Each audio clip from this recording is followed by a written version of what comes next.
నన్ను ఇక్కడ కొడుతుంటే మా వైఫ్ వాళ్ళని ఆపింది. కాలు కూడా పట్టుకుంది. ఎందుకు సార్ ప్లీజ్ సార్ మేము వస్తాం సార్, ఎందుకు కొడుతున్నావు అంటే, ఎమ్మెల్యే అమ్మ కదనా నువ్వు మాకు చెప్తావా, నీకు అంత ధైర్యం ఉందా? మా బాబాయ్ ఇది ఏరియా కోసం ధర్నా చేసిన సార్, అది దాంట్లో పాల్గొన్నా. అక్కడ నన్ను వాళ్ళు చూసిరు. దాని గురించి కొన్ని అసలు నీకేమైనా గుంట భూమి ఉందారా అమ్మ, నీకేంటి అవసరం, నీకేమైనా అవసరం ఉందారా, నీకేమైనా గతి ఉందారా నీకు, ఇట్లా దాని గురించి ఇట్లా కానీ మాట్లాడుతుంటే కాళ్ళతో తనుకుంటే సార్ 25 నిమిషాలు నరకం చూపెట్టారు సార్. 3 కానిస్టేబుల్ వచ్చాయి సార్. సోయి లేదు సార్, సోయి ఇట్లా పడిపోయినా కానీ నాకు అసలు నరకం పైన చూసి కిందికి అట్లా నరకం చూసుకుంటూ వచ్చినా సార్. 25 నిమిషాల తర్వాత బెల్ట్తోని లాఠీలతోని స్టేషన్లో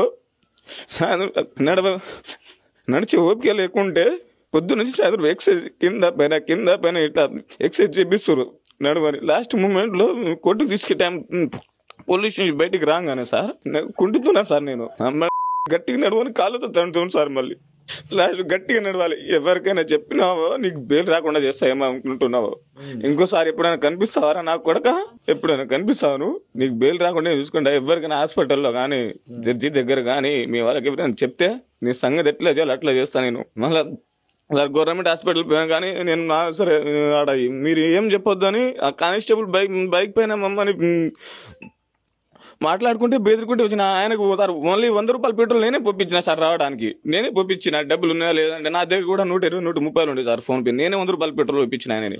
మళ్ళీ హాస్పిటల్ రాగానే సార్ ఈడ కొద్దిగా నొప్పులు ఉన్నాయి అని చెప్తే, అరే నువ్వు ఆడవనివా ఏమైతుంది ఆ దెబ్బలు ఏం లేదా అని వాళ్ళతో మేనేజ్ చేయించి టాబ్లెట్ తీసుకోవడం జరిగింది. కోర్టులో టాబ్లెట్ నాకు మింగని ఇచ్చారు సార్. నేను మింగకుండా సైడ్కి పెట్టుకున్నాను. జడ్జి దగ్గర వచ్చేసరికి ఇక నన్ను ఇక ఎవరు లేరు, ఎవరు ఏం చేయలేరు అని జడ్జి దగ్గరతో నేను అక్కడ మళ్ళీ కింద పడిపోతే జడ్జి సార్ ఏమో పైన చైర్ పైన కూర్చొని చెప్పి మొత్తం ఏమేమి జరిగింది మొత్తం చెప్పంటే నేను ఏమేమి జరిగిందో ఇది మొత్తం చెప్పాను అన్న. తర్వాత నల్గొండ హాస్పిటల్కి రాశారు. నల్గొండ హాస్పిటల్ రాస్తే ఇక రిపోర్ట్లు డైరెక్ట్ అక్కడ పోయినాయి. నైట్ 9-10:30 ఆ టైం వరకు జైల్లో పోయినాం సార్. జైల్లో కూడా నరకం చేసి 14 రోజులు జైల్లో నేను మా అన్నకి మళ్ళా కుట్లు ఉండే 3 కుట్లు పడ్డది. ఆయనకి మేము అన్న జైల్లోనే ఉన్నాం సార్. 14 రోజులు జైల్లో ఉన్నాం సార్. ఇప్పుడు ఒక 4 days అవుతుంది అన్న, 3-4 days అవుతుంది బయటకు వచ్చి. ఫస్ట్ సారిగో ఇక్కడ సార్, ఇక్కడ నుంచి తర్వాత ఎక్కువ ఈ పాదాలు పోయినా సార్, కింద టైం సార్, కింద మోకాల పైన ఎక్కడ కొట్టారు, తర్వాత ఎక్కువ ఎక్కడ కొట్టారు సార్, కట్టేసి మరీ కొట్టారు సార్ తాడుతోని. నేను ఆటోతో సార్ ఆ రోజు దగ్గర నుంచి ఇంటికాడే ఉన్నా సార్.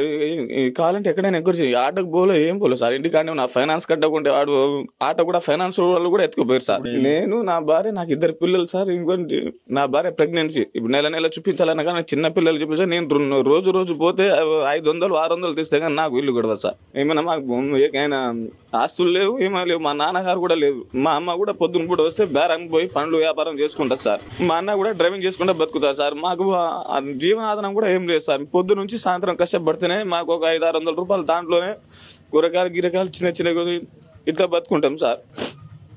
లేదు సార్, ఆటో కూడా తోలుతలేదు, గడుస్తలేదు. చాలా హీనంగా ఉంది సార్ బతుకు. లేదు సార్, ఎప్పుడు అనుకోలేదు సార్ ఇట్లా పరిస్థితి.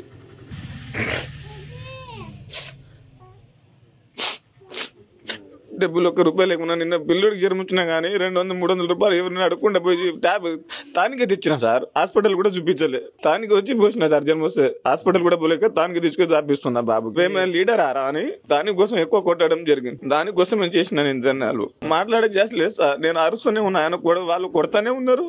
ఆ టైంలో ఏం మాట్లాడతాం సార్, పైన నుంచి నరకం చూపిస్తున్నారు కొడుతుంటే.